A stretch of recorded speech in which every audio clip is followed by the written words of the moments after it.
Alright everyone, this is going to be my first shot making a tutorial. So here we go. I'm going to be teaching you guys, hopefully teaching you guys, how to make an old school Gabber bass drum. I haven't seen many of them. I've actually only seen one actual legit tutorial about how to make old school Gabber, and it's actually really good, but I've only found one. So yeah, kind of sad. But anyways,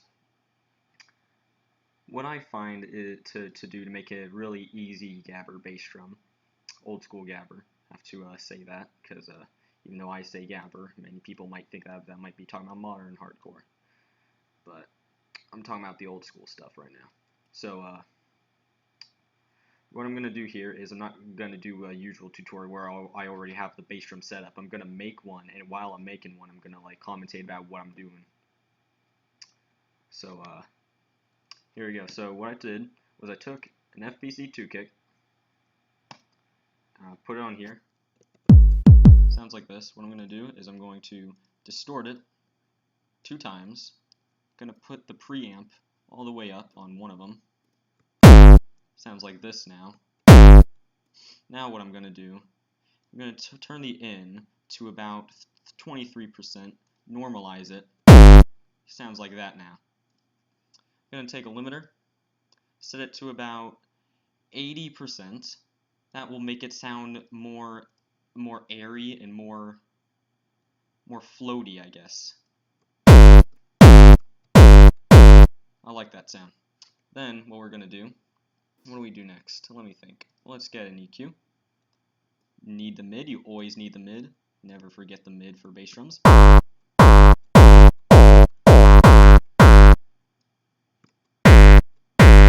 Every single bass drum is going to sound different. There is no such thing as a perfect bass drum. Trust me, I've tried to make a perfect bass drum before.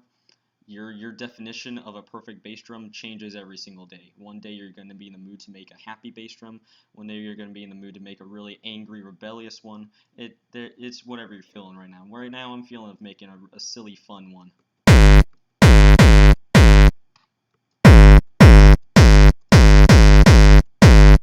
So the 3 most important things about EQing a Gabber bass drum, I don't know about most other bass drums, but about Gabber bass drums, is you need the bass, you need a mid, high or low, doesn't matter, just you need mid, lots of it, and you need a little bit of PRS, whatever this is, and treble. Need to be somewhere in here.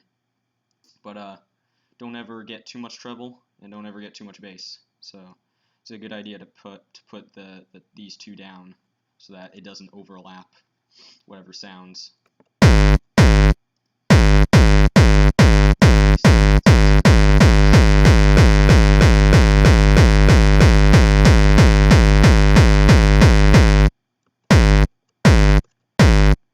I'm going to turn this down so that it's not too loud.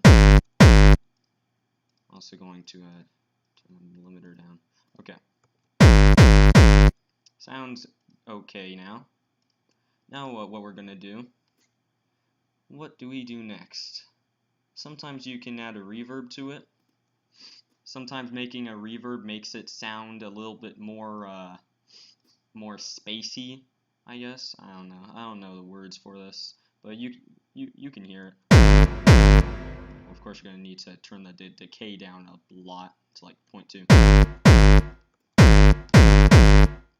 Turn the size to about 20 is what I like it.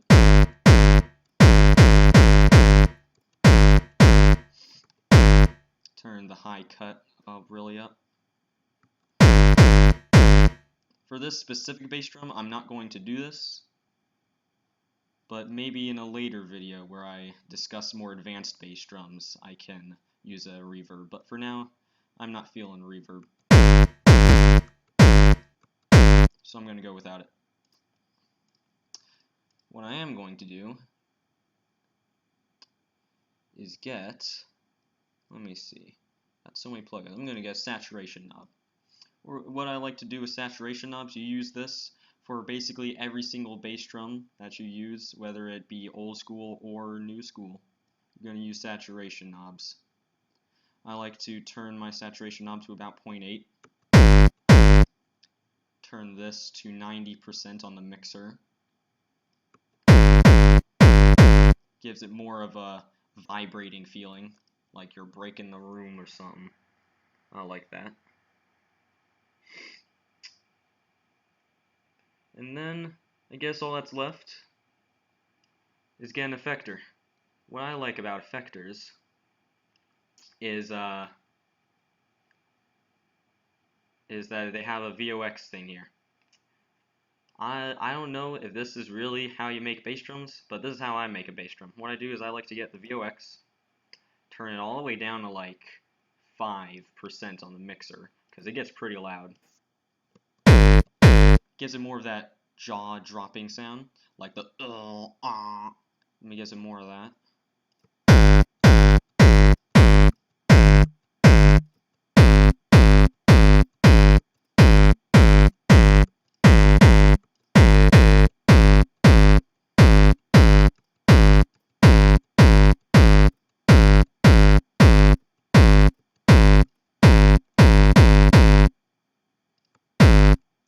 Alright, I'm feeling it right here. Right about here is what I want it to be at. Alright, there you go. That is how you make a pretty decent old school bass drum. Of course, this isn't how you make all bass drums. This is just how I make mine. Hopefully you learned something from this.